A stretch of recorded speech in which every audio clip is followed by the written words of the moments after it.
Church, ketemu lagi di ibadah khusus mahasiswa Campus Connection. Memasuki akhir bulan September, jangan sampai semangat kita juga ikut berakhir ya. Semangat terus, tetap andalkan Tuhan di setiap situasi dan lakukan yang terbaik. By the way, buat teman-teman yang baru pertama kali join, welcome ya. Jangan lupa untuk scan QR Code berikut dan claim special gift dari kita. Oh iya guys, gue juga mau mengingatkan untuk memberikan persembahan yang terbaik untuk Tuhan. Kalian bisa transfer ke nomor rekening di bawah ini atau scan QR Code yang ada menggunakan smartphone kalian. Selamat memberi.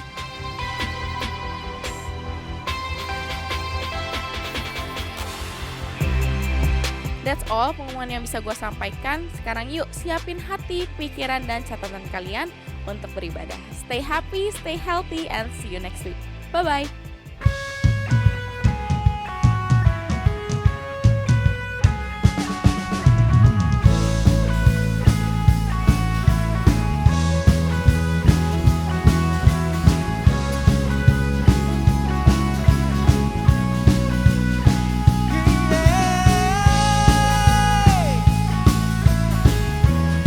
Sama-sama kita naikkan nyanyian bagi Tuhan.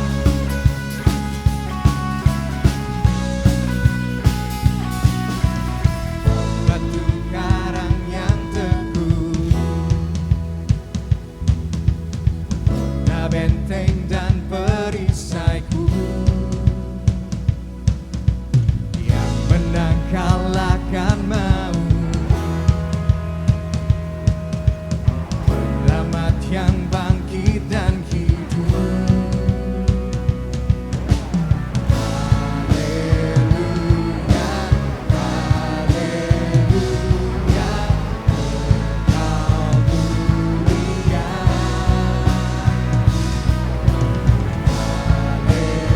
Haleluya, haleluya, dahsyat berkuasa.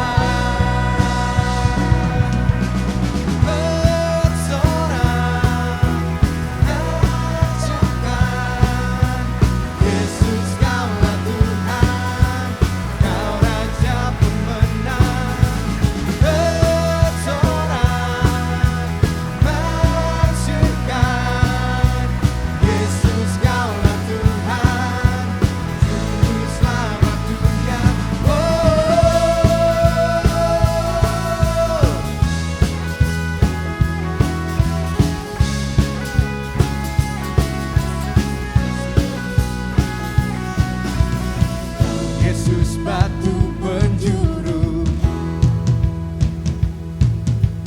darimulah keselamatanku, yang menang kalahkan mau,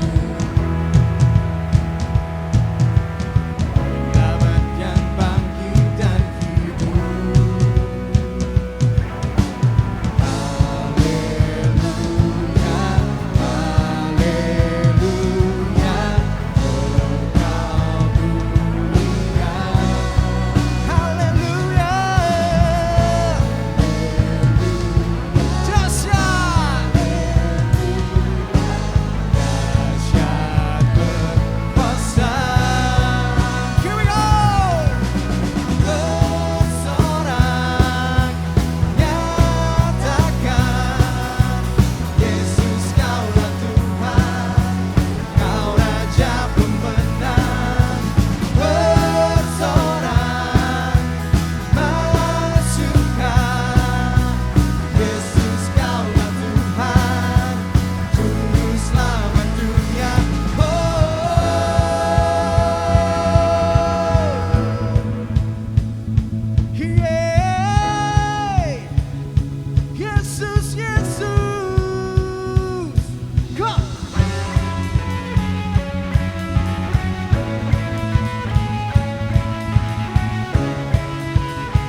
teman-teman, selamat datang kembali di ibadah online khusus mahasiswa Campus Connection.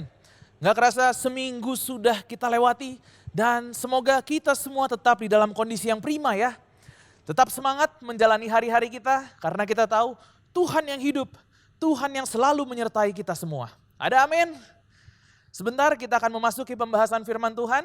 Hari ini saya yakin kita semua akan mendapatkan sesuatu yang baru dan Roh Kudus akan berbicara secara spesifik untuk setiap kita yang mendengarkan hari ini. Sebelum kita masuk lebih lanjut, mari sama-sama kita berdoa terlebih dahulu. Tuhan Yesus, kami mengucap syukur untuk setiap berkat yang Tuhan berikan di dalam kehidupan kami. Kami bersyukur untuk setiap penyertaan Tuhan. Kami bersyukur untuk setiap perlindungan Tuhan yang ada di dalam kehidupan kami. Hari ini Tuhan, kami akan mendengarkan firman-Mu. Kami buka hati kami, berbicaralah kepada setiap daripada kami. Ini kami Tuhan, kami serahkan waktu ke depan. Hanya di dalam nama Tuhan Yesus kami berdoa. Amin. Teman-teman, ada satu prinsip yang harus kita sadari bersama adalah segala sesuatu yang ada pada kita saat ini adalah milik Tuhan. Segala sesuatu yang ada pada kita saat ini adalah milik Tuhan. Apakah itu waktu, tenaga, ada talenta, ada juga uang, dan juga harta benda yang ada pada kita. Semuanya adalah milik Tuhan yang dipercayakan kepada kita untuk kita kelola. Dengan demikian, status atau jabatan kita sebenarnya di dalam hidup ini kita bukanlah pemilik dari segalanya, tetapi kita adalah pengelola dari segala milik Tuhan yang dipercayakan kepada setiap daripada kita. Tetapi permasalahannya seringkali kita menganggap segala sesuatu yang ada pada kita itu adalah kepunyaan atau adalah milik kita. Sehingga kita pun cenderung bertindak sesuka hati kita. Sebagai seorang pengelola berarti kita harus bertanggung jawab terhadap apa yang dipercayakan kepada kita untuk dikelola. Gitu. Bukan bertindak dengan sesuka hati kita. Gitu. Sebagai contoh seperti ini teman-teman. Seorang manajer investasi misalkan yang dipercayakan untuk mengelola uang dari sebuah perusahaan sekuritas. Di mana biasanya ada orang-orang yang menaruh uangnya di reksadana dengan harapan uang yang ditaruh di reksadana tersebut dapat dikelola dengan baik oleh sang manajer investasi, oleh sekuritas yang bersangkutan agar dapat menghasilkan satu return yang baik dan aset-asetnya bisa berkembang. Sang manajer investasi sebagai pengelola tentu dia dituntut dan akan mengelola uang tersebut dengan baik. Dan yang pasti dengan semaksimal mungkin gitu sebagai bentuk tanggung jawabnya kepada para pemilik uang yang menaruhkan uangnya di sana. Tuhan mempercayakan berbagai hal di dalam kehidupan kita. Berbagai hal ini nggak selalu ngomong tentang uang doang nih. Tetapi ada juga talenta, ada juga waktu, ada juga tenaga, ada badan kita ini. Semua ini milik Tuhan dan dipercayakan kepada kita untuk kita kelola. Dan oleh karenanya sudah seharusnya kita mengelolanya dengan baik. Gak jarang ketika kita merasa kita memiliki segala hal yang ada pada kita, semua yang ada di sekeliling kita. Ini membuat kita menjadi serakah, ini membuat kita jadi greed gitu. Padahal Tuhan menciptakan kita ini bukan untuk jadi ember, tetapi untuk jadi pipa yang bisa menyalurkan gitu.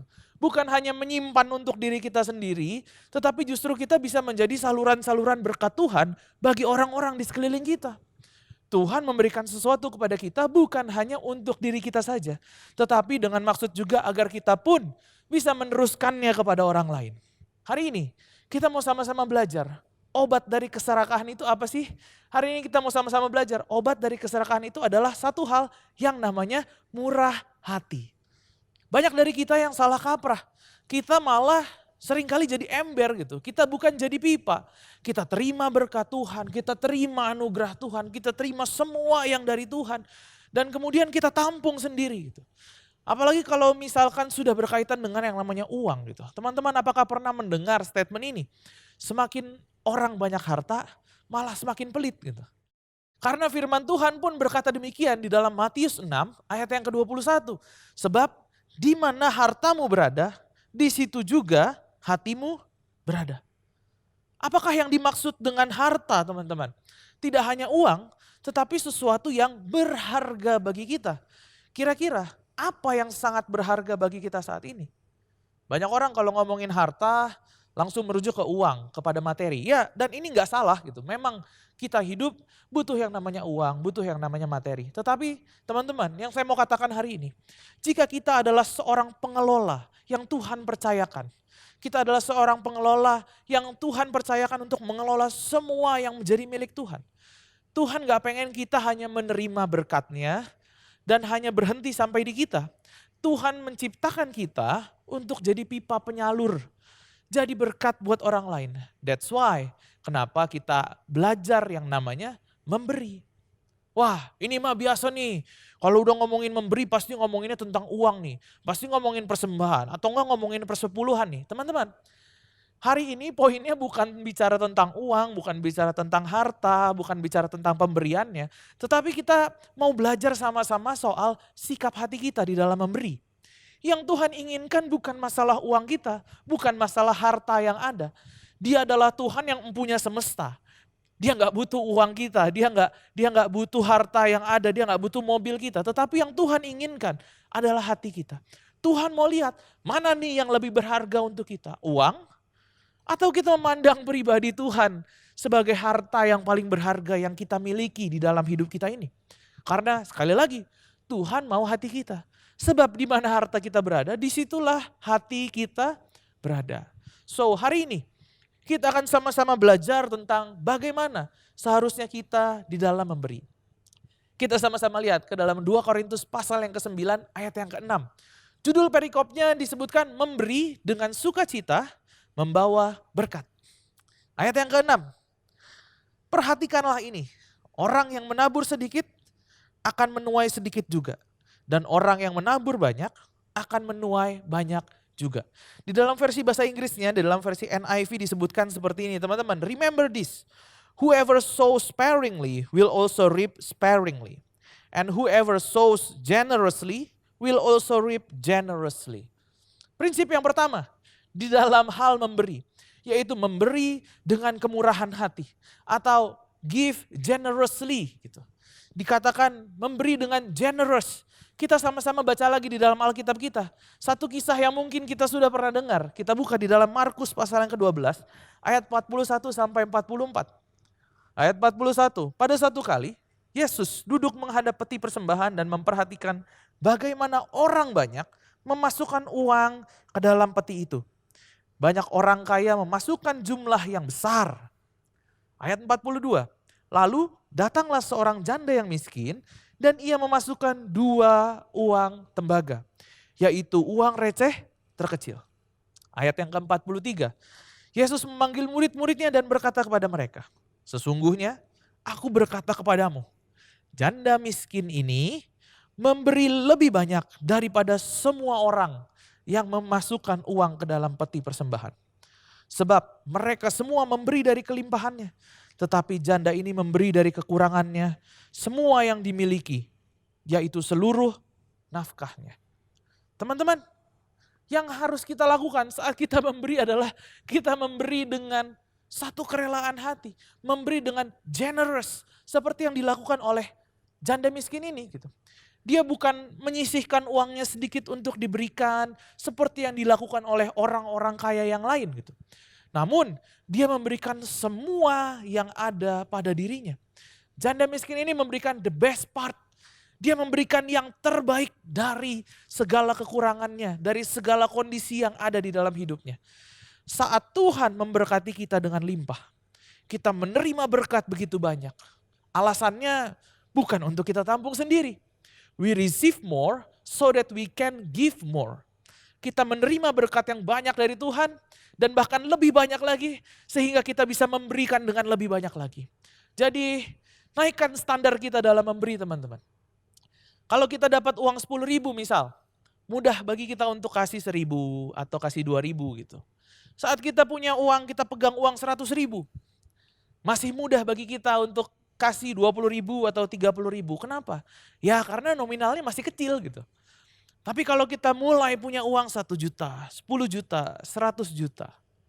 Apakah kita akan dengan mudah memberikan 100.000, 1 juta atau 10 juta? Saya teringat dulu pada saat saya masih kecil dan diberikan uang jajan Rp20.000. Saat itu saya menyisihkan 5.000 untuk memberikan persembahan ke gereja. Hal ini nggak menjadi beban buat saya dan ini cenderung mudah untuk dilakukan. Saya terima 20.000 uang jajan, kemudian saya sisihkan Rp5.000, masukkan ke amplop persembahan dan berikan kepada gereja gitu. Semakin saya bertumbuh, lebih gede dikit, semakin ke sini nominal uang yang didapatkan mulai meningkat ya gitu. Dari yang tadinya 20.000 sekarang jadi dapatnya 50.000. Dari 50.000 jadi dapat 100.000, jadi 1 juta. Tetapi rasanya kok jadi semakin sulit ya untuk memberi lebih gitu. Pada saat itu ya saya tetap memberi 10.000, 20.000, mungkin naik mentok-mentok jadi 50.000 gitu. Teman-teman, padahal Tuhan memberkati kita supaya kita bisa memberi lebih banyak gitu. Terkadang melihat angkanya yang semakin besar, kita mulai hitung-hitungan. Wah, kalau saya kasih 1 juta untuk orang lain, atau saya kasih 1 juta ini ke gereja, lumayan ya. Uangnya bisa dipakai untuk makan 10 hari atau lebih nih. Teman-teman, padahal kalau kita lihat di tangan kita, Tuhan justru sudah memberikan yang lebih banyak lagi. Tuhan senang dengan orang yang memberi dengan murah hati. Kenapa? Karena dia pun adalah seorang yang murah hati. Tuhan adalah generous giver. Gitu. Yohanes 3 ayat 16 dimulai dengan satu kalimat, karena begitu besar kasih Allah akan dunia ini sehingga ia mengaruniakan anaknya yang tunggal. Apakah Yesus hanya memberikan sebagian darahnya, sebagian hidupnya saja? Enggak. Dia kasih semua. Dia kasih semua kehidupannya hanya karena kasihnya. Dia mencontohkan kepada kita apa yang disebut dengan memberikan segalanya. Dan dia melakukannya dengan murah hati. Hanya karena kasihnya bagi kita manusia. Teman-teman, Tuhan mau kita untuk memberi dengan kerelaan hati. Kita harus ingat, kita adalah pengelola dan kita bukanlah pemilik. Sehingga hal yang selanjutnya, selain kita memberikan dengan murah hati, saat kita memberi, kita perlu memberikan dengan sukacita. Atau dalam bahasa Inggrisnya disebut cheerfully. 2 Korintus 9 ayat yang ke-7 menuliskan seperti ini. Hendaklah masing-masing memberi menurut kerelaan hatinya. Jangan dengan sedih hati atau karena paksaan. Sebab Allah mengasihi orang yang memberi dengan sukacita. 2 ayat yang kita baca ini, di ayat yang ke-6 tadi dan ayat yang ke-7 yang baru saja kita baca, ini mengandung satu kata-kata yang cukup bertolak belakang. Ayat yang ke-6 tadi disebut bukan dengan sedikit atau di dalam bahasa Inggrisnya sparingly atau berhemat, hemat-hemat gitu. Tetapi dengan generously, dengan murah hati gitu. Di ayat yang ke-7 dibilang bukan dengan sedih atau paksaan, tetapi dengan sukacita. Kalau kita bicara sedih hati itu bicara tentang keengganan atau ragu-ragu di dalam memberi. Satunya lagi bicara tentang paksaan, terpaksa, dipaksa orang mungkin. Atau karena diliatin orang gak enak jadi akhirnya terpaksa ngasih gitu. Teman-teman, memberi dengan sukacita mungkin bisa dibilang satu tindakan yang sangat luar biasa yang bisa kita lakukan. Tuhan senang sama orang yang memberi dengan sukacita. Karena dia pun seorang yang dengan sukacita memberikan dirinya kepada kita manusia. Mengutip ayat yang dituliskan di dalam Ibrani 12 ayat yang kedua. Dituliskan yang dengan mengabaikan kehinaan, tekun memikul salib demi sukacita yang ada di depan dia. Secara logika, saat kita mengasihi atau mencintai seseorang, kita akan dengan rela dan dengan senang hati memberikan apa yang orang tersebut inginkan atau butuhkan. Tuhan dengan sukacita, dengan murah hati memberikan nyawanya untuk kita karena dia mengasihi kita. Dan sama halnya dengan hidup kita. Saat kita mengasihi Tuhan, kita akan dengan rela dan dengan sukacita memberikan untuk Tuhan. Kita akan memberikan segalanya untuk Tuhan. Selain kita memang tahu kalau kita adalah pengelola dan bukan pemilik, jadi memang seharusnya saat kita memberikan untuk Tuhan ya memang itu miliknya. Tetapi juga kita memberikan dengan sukacita karena kita mengasihi Tuhan kita. 2 Korintus 9 ayat yang ke-10 sampai ke-12. Ayat yang ke-10. Ia yang menyediakan benih bagi penabur dan roti untuk dimakan. Ia juga yang akan menyediakan benih bagi kamu dan melipat gandakannya, serta menumbuhkan buah-buah kebenaranmu. Ayat yang ke-11, kamu akan diperkaya dalam segala macam kemurahan hati yang membangkitkan syukur kepada Allah oleh karena kami. Ayat yang ke-12, sebab pelayanan kasih yang kamu baktikan ini bukan hanya mencukupkan keperluan orang-orang kudus, tetapi juga melimpahkan ucapan syukur kepada Allah. Teman-teman, di ayat 11 dan ayat 12, kepada orang-orang yang memberikan dengan murah hati, Tuhan seringkali bahkan memberikan lebih lagi kepada mereka. Orang-orang berbicara tentang orang yang murah hati. Mereka mungkin kagum, mereka mungkin ngomong, ih hebat ya mereka bisa ngasih, mereka bisa memberikan. Dan kemudian mereka akan berbicara tentang Tuhan mereka yang murah hati dan memberkati mereka. Hebat ya mereka bisa memberikan, wah Tuhan emang beneran berkati mereka. Ini juga salah satu siklus yang kita lihat di dalam teks yang kita baru aja baca nih. Ujung-ujungnya orang menaikkan ucapan syukur kekaguman mereka kepada Tuhan. Kenapa? Karena apa yang dikerjakan oleh anak-anak Tuhan. Kita ini pipa saluran yang Tuhan mau pakai untuk menyalurkan berkatnya kemana ia tuju. Kita ini perpanjangan tangan Tuhan kepada orang-orang yang ada di sekitar kita. Yang pertama tadi, kalau kita memberi, memberilah dengan murah hati. Dan yang kedua, kita memberi dengan sukacita. Hal yang ketiga, kita memberi dengan iman. Atau kita memberi dengan faithfully. Kata faithful ini punya dua arti teman-teman. Artinya bisa kita memberi dengan iman, atau juga artinya juga bisa kita memberi dengan setia gitu. Memberi dengan iman berarti kita percaya bahwa saat kita memberi, kita tidak akan kekurangan apapun. Kita percaya dengan iman bahwa Tuhan tetap memelihara kehidupan kita. Ada satu cerita tentang seorang anak kecil yang sedang pergi ke toko mainan bersama dengan orang tuanya untuk membeli mainan untuk sang anak tersebut. Di rumah sebelum berangkat, orang tuanya memberi uang sebesar Rp200.000. Orang tuanya bilang gini, ini buat kamu pakai ya. Gitu. Sang anak yang sudah berusia sekitar 10 tahun, yang sudah sedikit mengerti tentang uang pun lalu menjawab, iya, oke. Lalu mereka berjalan kaki karena toko mainan tersebut tidak jauh dari rumah mereka. Saat mereka ada di dalam perjalanan, mereka melihat ada pengemis, seorang ibu dan anaknya. Pengemis tersebut duduk sambil tertunduk dan menengadahkan tangannya ke atas untuk meminta sedekah. Dari kejauhan, sang anak ini pun berlari dan memberikan semua uang yang dia miliki untuk sang ibu dan anaknya gitu. Untuk pengemis tersebut. Pengemis itu pun berterima kasih kepada si anak ini. Orang tuanya tidak menegur dan mereka melanjutkan perjalanan. Saat sudah melewati pengemis tersebut, ayahnya berkata sama anaknya, nak, kenapa kamu dengan mudah memberikan semua uangmu ke pengemis itu? Gitu. Anaknya bilang gini, soalnya kasihan banget Pak, mereka sedih banget mukanya. Gitu. Ayahnya nanya lagi, kamu gak sedih uang kamu sekarang jadi punya mereka? Anaknya bilang, enggak. Seneng dong aku bisa ngasih mereka. Lagian kan aku tahu papa masih banyak uang buat beliin aku mainan. Dari cerita ini teman-teman, kita bisa belajar dari sang anak. Saat anak ini tahu kalau papanya ada bersama dengan dia, papanya yang akan memenuhi segala kebutuhannya, anak ini bisa tenang dan makanya dia bisa memberi dengan sukacita. Sama dengan kehidupan kita. Kalau hari ini kita tergerak untuk memberi, berilah dengan iman. Kita memberi karena kita tahu saat kita memberi, kita tidak akan kekurangan. Kenapa? Karena kita punya Bapa di sorga yang akan selalu memenuhi kebutuhan kita. So kita bisa memberi dengan setia karena kita tahu Bapa kita adalah Bapa yang setia. Bapa kita adalah Dia yang selalu memelihara kita. Bapa di sorga enggak pernah kekurangan. Dia yang punya bumi beserta isinya. Jadi takut apa? Dia setia, Dia menyediakan, dan Dia mampu untuk memelihara kehidupan kita. Seharusnya kita bisa tenang ketika kita tahu Bapa ada bersama dengan kita. Apapun yang Tuhan percayakan kepada kita saat ini, baik itu dalam bentuk uang, baik itu harta benda, talenta, kemampuan yang dimiliki, tenaga, waktu, badan yang Tuhan berikan untuk kita tinggali selama kita ada di dunia ini. Pergunakan itu dengan baik dan bertanggung jawab. Tuhan memberikan hal-hal tersebut bagi kita, bukan juga untuk kita simpan sendiri semuanya. Bukan semua berkat untuk diri saya sendiri, tetapi dengan kemampuan yang ada, dengan talenta yang ada, dengan uang yang ada, kita meneruskannya kepada orang lain, sehingga kehidupan kita menjadi saluran berkat Tuhan.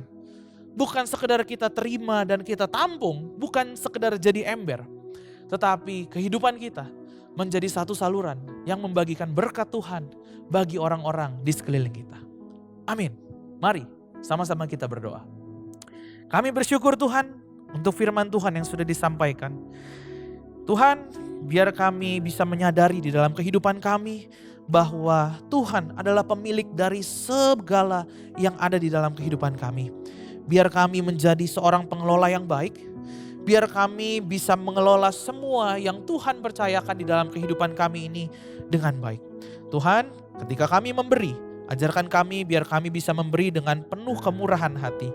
Seperti Tuhan memberikan kehidupan bagi kami. Ajarkan kami juga Tuhan, agar kami bisa memberi dengan penuh sukacita. Dan juga biar kehidupan kami bisa menjadi saluran berkat bagi orang-orang di sekeliling kami. Biar kami gak hanya menampung berkat Tuhan bagi diri kami sendiri, tetapi biar kami bisa menyalurkan berkat Tuhan bagi orang-orang yang ada di sekeliling kami. Dan ujung-ujungnya untuk memuliakan nama Tuhan. Nama Tuhan dipermuliakan, orang-orang datang kepada Tuhan.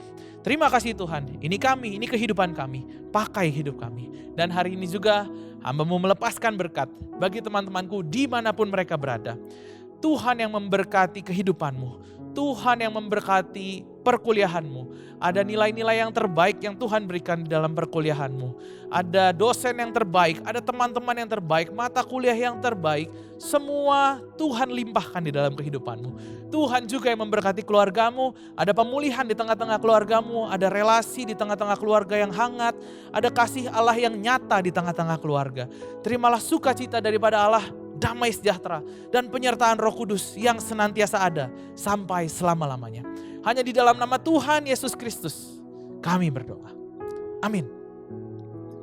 Saya berdoa setiap kita mampu untuk menjadi saluran berkat bagi orang-orang di sekitar kita. Sehingga kehidupan yang Tuhan berikan bagi kita dapat membawa dampak yang positif.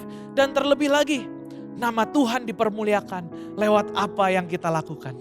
Bagi teman-teman yang masih memerlukan dukungan doa ataupun ada yang memerlukan konseling lebih lanjut, silakan scan QR code yang ada di layar.